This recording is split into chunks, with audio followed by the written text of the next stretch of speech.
aynu eegno imika waxyaabihii ugu waaweynaa ee ka soconaya dalka maraykanka doorashooyinka ee ka soconaya dalka maraykanka liiska musharaxiinta asal ahaan soomaalida ay ku guuleystay kuraasta doorashooyinka maraykanka ay ku loolamayeen iyo ilhaan cumar oo markii saddexaad dib loo soo doortay.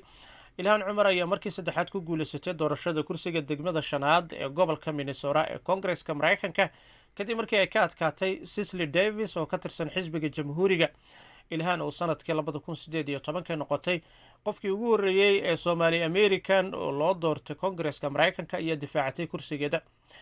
hadal kooban oo ay u jeedisay taageerayaasheeda kadib guushii ay gaadhay ayay ku sheegtay in guusheedu ay tahay mid soomaalidoo dhan usoo hoyatay islamarkaana ay ku faraxsan tahay in dib loo soo doorto. inkasta oo ilhaan ay muddooyinka ugu dambeeyey dadku walaac ka muujinayeen habdhaqanada iyo sidoo kale arrimaha kala duwan ee iyadu ay u ololeynaysay kuwaasoo intooda badan dadku ay sheegeen inay meel ka dhac ku tahay sumcadda iyo sharafta ummadda soomaaliyeed ee islaamka. hase yeeshee doorashadii xilliga dhexe ee maraykanka ee xalay dhacday waxaa ka qayb galay musharaxiin soomaali maraykan ah kuwaasi oo u tartamaya xilal kala duwan oo heer degmo gobol iyo federaal. gobolka minnesota waxaa ku tartamay ilaa 13 musharax waxaana guuleystay 8 ka mid ah raalliyahaada kuwaasoo kale ah ilhaan cumar oo markii saddexaad ku guuleysatay doorashada kursiga degmada shanaad gobolka minnesota ee koongareska maraykanka, maxamed nuur iyo hodan xasan iyo samakaab xuseen oo loo doortay wakiilo ka tirsan aqalka hoose ee gobolka minnesota, zaybaan maxamed oo iyana noqotay gabadhii ugu horreysay ee soomaaliya oo ka mid noqoto aqalka sare ee sanadka gobolka minnesota. waxay sidoo kale noqotay gabadhii ugu da-da yareed ee ka mid noqotay aqalkaasi halka ilhaan anirahde cumar faatax isna dib loogu soo doortay kursigiisii aqalka sare. farxiya feere yare iyo cabdul cabdi ayaa iyaguna loo doortay guddiga iskuullada magaalada minneapolis. gobolka ohio ismaaciil maxamed iyo muniira cabdulaahi ayaa ka mid noqday golaha wakiilada gobolkaasi. gobolka mayne waxaa aqalka sharci dejinta kusoo baxay 2 gabdhood oo soomaaliya kuwaasoo kale ah deeqad dhalac iyo sidoo kale maane cabdi kuwaasoo kusoo baxay doorashooyinka ka dhacay magaalooyinka portland iyo lewiston ee maraykanka. deeqa dhalac ayaa horey usoo noqotay gabadhii ugu horreysay ee soomaali maraykan ah oo duqa magaalada ka noqoto dalka maraykanka. nagaane dhinaca haddii aynu eegno isla doorashooyinkaasi ilhaan cumar ayaa iyadu waxay heshay 70% codadkii laga dhiibtay degmada ay ka tartamaysay. doorashadan xilliga dhexe maraykanka ayaa muhiim u ah siyaasadda aqalka cad oo haddii xisbiga dimuqraadiga uu lumiyo aqlabiyadda mid ka mid a golayaasha sharci dejinta waxaa ku adkaan doona madaxweyne biden inuu gaaro go-aano masiiriya. haddaba maxay ilhaan ka tiri guusheeda? ilhaan cumar ayaa muujisay sida ay ugu faraxsan tahay in mar saddexaad ay xilka ku guulaysato waxaana ay tiri aad iyo aad ayaan u faraxsanahay, alxamdulilah waa guul kale oo ilaahay uu inoo soo dhiciyey. waxaan rajaynaynaa dadka kale ee walaalaheen ee tartamaya inay guulaysteen bay tiri. ilhaan ayaa dhanka kale rajo ka muujisay in xisbigeeda dimuqraadiga uu kusoo bixi doono aqlabiyadda labada aqal. waxaan filaynaa bay tiri in labada aqal ee aqalka hoose iyo aqalka sare gacanta dimuqraadiga ay ku jiraan insha allah. waanu arki doonaa saacadaha soo socda meesha ay ku dhammaan doonto bay tiri. ilhaan cumar ayaa farta ku fiiqday in haddii xisbigooda dimuqraadiga uu ku guuleysto aqlabiyadda labada aqal ay waxyaabo badan ka qaban doonto arrimaha socdaalka iyo guryaha. waxyaabo badan ayaan qaban doonaa sida socdaalka ayaan rabnaa bay tiri inaan isbeddel ku sameyno. dadka sida ay ogyihiin 4 sano ee Trump uu joogay dhanka socdaalka dhaawac weyn ayuu gaarsiiyey. dadkii rabay inay dad keensadaan, dadkii rabay inay muwaadiniin noqdaan ayay tiri xildhibaanad ilhaan cumar.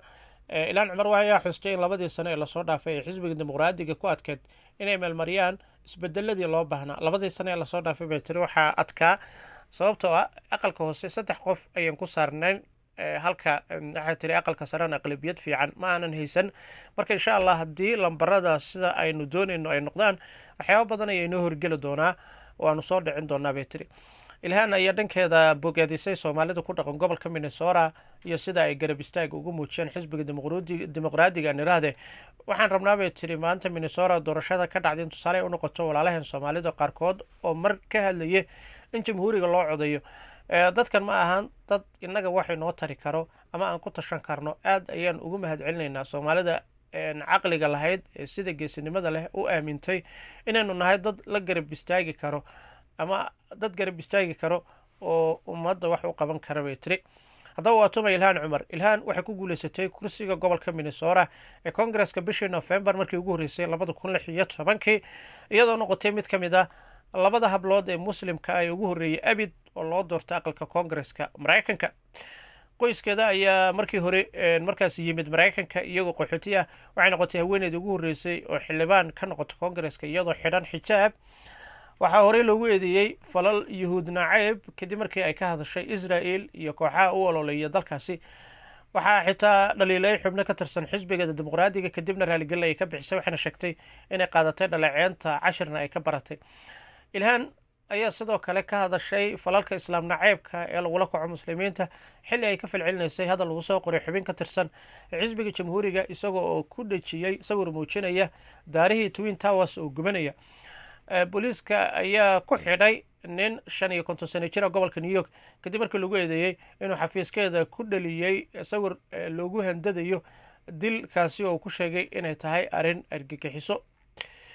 ilhaan ayaana imika ku guulaysatay doorashooyinkaasi iyadoo oo markaasi lasoo tartantay 4 musharax oo uu ka mid yahay don samuels oo horey uga tirsanaa golaha deegaanka ee minneapolis. inkastoo uu soo galay kaalinta labaad, haddana ilhaan ayay guusha raacday. goobaha codbixinta ayay doorashadan ka dhacday. waxay ku fadhidaa kursiga aqalka koongareska oo ay ku matalayso degmada 5aad oo ay ku jirto minneapolis iyo deegaanada kale ku xeeran. mushaarka sanadlaha ee uu qaato qofka xubinka ka ah aqalka koongareska waa $174,000. haddaba waxay tartamayeen gabadh lagu magacaabo Cicely Davis oo ka tirsan xisbiga jamhuuriga maraykanka oo loo arkayay haweeney loolan adag gelin karta ilhaan maadaama haweeneydan qoyskeeda ay kasoo jeedaan deegaanka Rochester ee New York. waxay kusoo barbaartay Minnesota. Davis waxay dooneysay meesha ka saartay ilhaan.